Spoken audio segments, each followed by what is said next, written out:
Good morning everyone. कालच्या तासाला कालच्या पिरियडला आपण बघितलं होतं की वसल सुत्त, वसल म्हणजेच नीच, आणि नीच कशा प्रकारचा असतो हे भगवान बुद्धांनी त्या अज्ञिक ब्राह्मणाला कशा प्रकारे वसल असतो किंवा वसल म्हणजे काय त्याबद्दल त्यांनी सांगण्यास सुरुवात केली होती.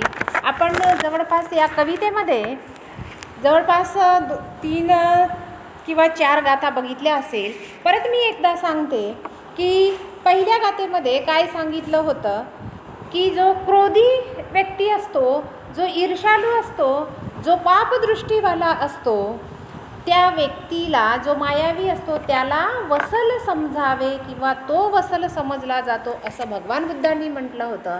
त्यानंतर दुसऱ्या गाथेमध्ये म्हटलं होतं की गावात असो की अरण्यात असो, तो मात्र स्वतःचा हक्क सोडत नाही किंवा दुसऱ्याने न दिलेलं घेतो, चोरी करतो, आणि त्यामुळे तो वसल समजला जातो किंवा नीच समजला जातो. तिसऱ्या गाथेमध्ये सांगितलं होतं की कोणाकडून काही मागितलं असेल किंवा कर्ज घेतलं असेल, ईन म्हणजे कर्ज सांगितलेलं होतं. ज्याने काही वस्तू घेतली असेल त्याची वस्तू परत न करणं किंवा कर्ज घेणं, आणि त्या कर्जदाराने देणाऱ्याने समजा त्याला विचारले असता मी तुझं कर्ज घेतलेलं नाही असं म्हणणं आणि पडून जाणं, अशा प्रकारच्या व्यक्तीला काय समजावे? वसल समजावे किंवा नीच समजावे. यानंतर आपण बघूया नंतरची गाथा आहे यो अत्त हेतू पर हेतू धन हेतूच यो नरो. काय म्हटलेलं आहे? अत्त हेतू. अत्त म्हणजे स्वतः, अत्त म्हणजे स्वतः. अत्त हेतू पर हेतू म्हणजे दुसऱ्याचा, जो स्वतःचाही विचार करीत नाही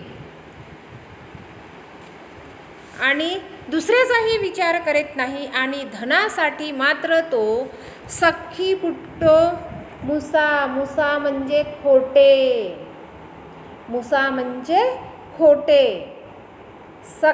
सख्खी पुट्टो याला म्हटलेलं आहे की खोटं बोलतो किंवा साक्ष पुरावा देतो, खोटी साक्ष देतो. सख्खी पुट्टो साक्ष पुरावा, खोटा साक्षी पुरावा देतो. कशाबद्दल? धनासाठी, धनाच्या हेतूने. तो स्वतःचाही विचार करीत नाही, दुसऱ्याचाही विचार करीत नाही, धनाच्या हेतूने तो खोटी साक्ष देतो. त्याला काय समजावे? त्याला वसल समजावे. तो नीच असतो, त्याला नीच समजावे. परत एकदा सांगते, अत्त हेतू स्वतःकरिता किंवा दुसऱ्याकरिताही किंवा म्हणजे या दोन्ही गोष्टींचा हेतू बाळगून धनाच्या उद्देशाने तो खोटी साक्ष पुरावा देतो, त्याला वसल म्हटलं जातं, त्याला नीच म्हटलं जातं. त्यानंतरची गाथा आहे यो मातरंग वा पितरंग वा. यो मातरंग, मातर म्हणजे माता, पितरंग म्हणजे पिता. वा, जो माता पित्याचं जिन्नकं गत योबनंग. जिन्नकं म्हणजे म्हातारे. जिन्नकंचा अर्थ होतो म्हातारे. जे म्हातारे आई वडील आहेत त्यांचं मात्र गत यौवन म्हणजे तरुण असून सुद्धा नाही, गत यौवन. गत म्हणजे गेलेले, यौवन म्हणजे तारुण्य, जिन्नक म्हणजेच म्हातारा किंवा म्हातारे. ज्यांचं तारुण्य गेलेलं आहे, ते म्हातारे झालेले आहेत, असे म्हातारे आई वडील यांना पाहून पहू संतो न भरती. भरती पोट भरत नाही किंवा तो त्यांचं भरण पोषण करीत नाही. कोणाचं? म्हातारे आई वडिलांचं भरण पोषण करीत नाही. त्याला काय समजावे? त्याला वसल समजावे, त्याला नीच समजावे.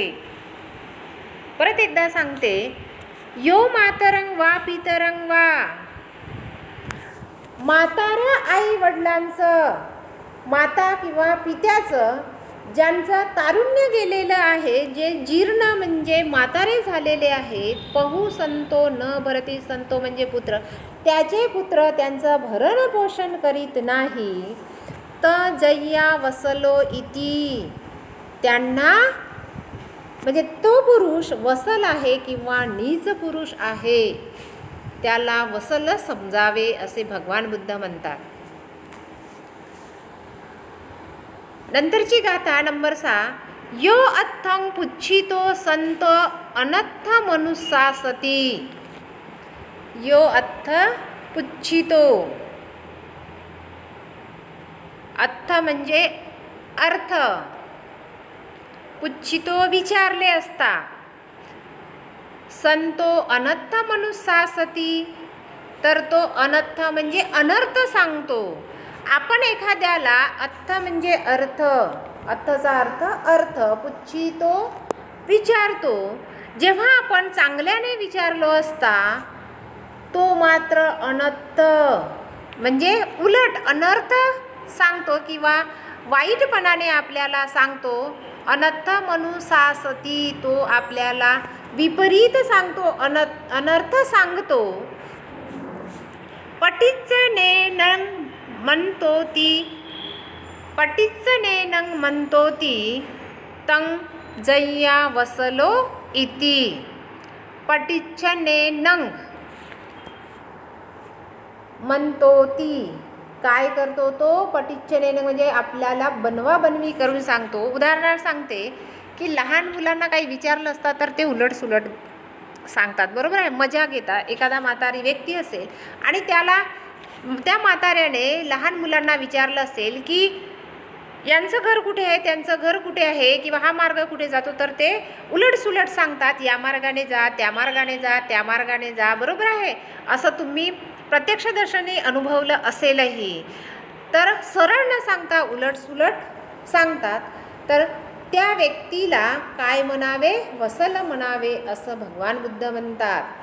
यो तं पुच्छितो संतो अनर्थ मनुसासती, पटिच्छनेनं म्हणतोती, तं जय्या वसलो इति. काय म्हटलेलं आहे की आपण चांगल्याने विचारलं असता, सरळ अर्थाने विचारलं असता, ती व्यक्ती मात्र आपल्याला अनर्थ दृष्टीने सांगत आहे किंवा वाईट दृष्टीने सांगत आहे आणि तो आपल्याशी बनवाबनवी करतो आहे, तेव्हा अशी व्यक्ती मात्र वसल समजावे किंवा नीच समजली जाते. अशा व्यक्तीला नीच समजलं जातं.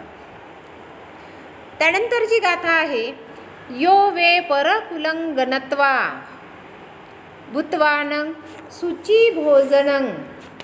शुची म्हणजे चांगलं, शुची म्हणजे चांगलं भोजन, भूतवान खाऊन. यो वे परकुलं गणत्वा, गणत्वाचा अर्थ होतो जाऊन.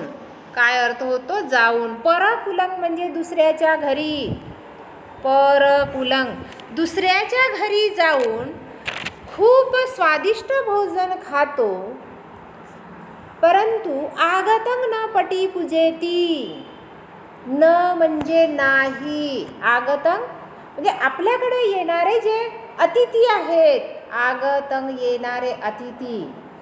पटी पूजेती, पटी पूजेतीचा अर्थ त्याचा आदर सत्कार करीत नाही. न म्हणजे नाही, पटी पूजेती आदर, त्यांचा आदर सत्कार करीत नाही. परत एकदा सांगते, योवे परकुलं गणत्वा, दुसऱ्या कुळात म्हणजे जो दुसऱ्याच्या घरी जाऊन, गणत्वाचा अर्थ जाऊन, परकुलं दुसऱ्याच्या घरी जाऊन, भूतवान खातो, शुची भोजन स्वादिष्ट भोजन खातो, मात्र स्वागतं न पटी पूजेती, आपल्या घरी कोणी आला तर त्याचं मात्र आपण स्वागत सत्कार करीत नाही.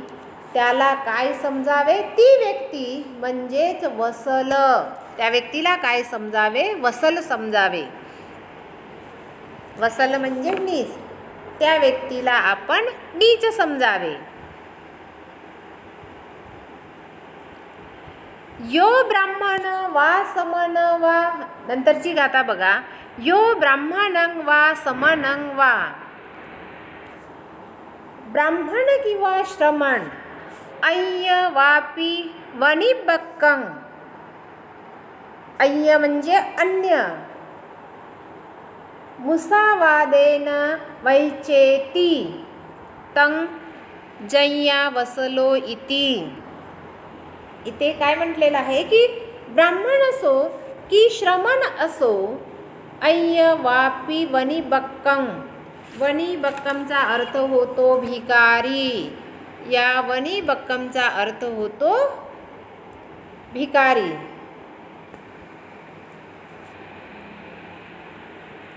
वनिबक्कम म्हणजेच भिकारी.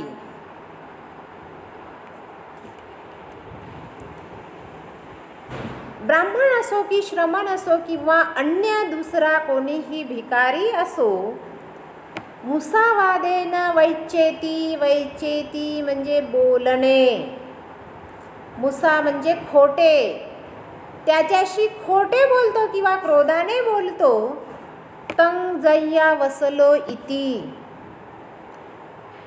जो व्यक्ती ब्राह्मण असो, श्रमण असो किंवा अन्य भिकारी असो, त्या भिकाऱ्याशी तो कसा बोलतो, खोटे बोलतो किंवा क्रोधाने बोलतो, रागावून बोलतो आणि त्यांना काही सुद्धा देत नाही, त्या व्यक्तीला काय समजलं, म्हणजे ती व्यक्ती वसल, नीच प्रकारची, ती व्यक्ती वसल किंवा नीच प्रकारची व्यक्ती आहे असं आपण म्हणू. किंवा त्या कोणत्या व्यक्तीला, जो ब्राह्मण आहे, श्रमण आहे किंवा अन्य कोणी भिकारी येत असेल त्याला रागावतो, खोटे बोलतो, त्याला वसल समजावे किंवा त्याला नीच समजावे. परत बघा, नंतर 9 नंबरची गाथा आहे. यो ब्राह्मण वा समनं वा भत्तकाले उपट्ठिते. यो ब्राह्मण वा समन वा भत्तकाले उपट्ठिते.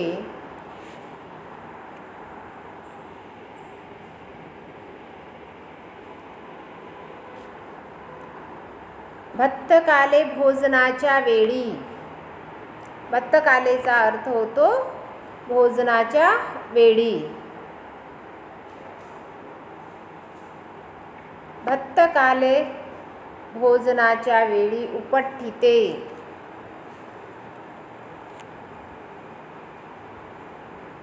उपट्ठिते उठव म्हणजे उपस्थित.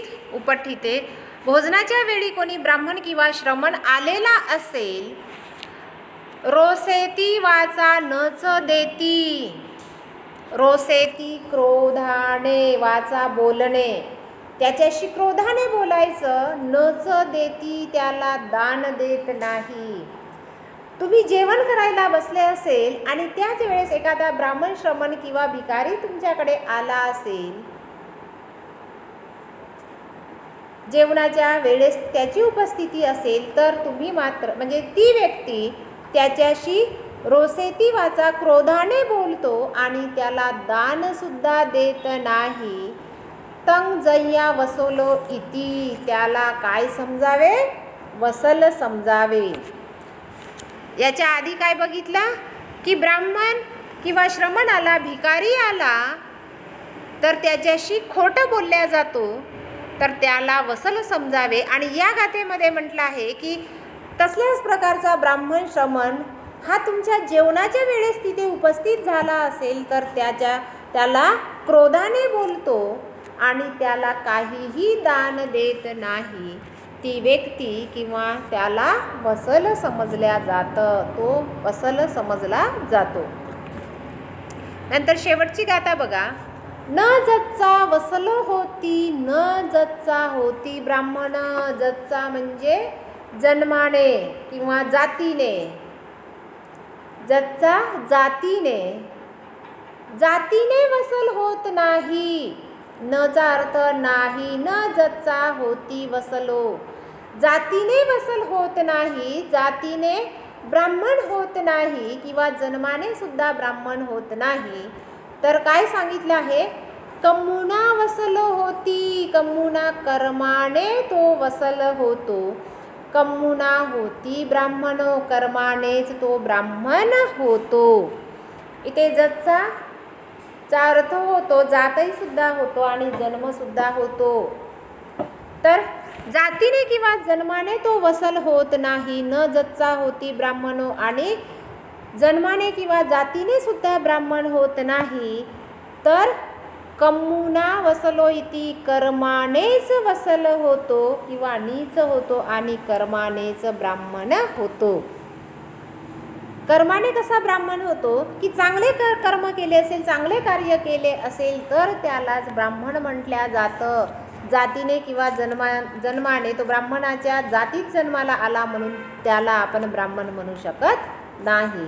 तर इथे त्या अग्गिक भारद्वाज ब्राह्मणाला भगवान बुद्धांनी याप्रमाणे वसल होतो असं सांगितलेलं आहे.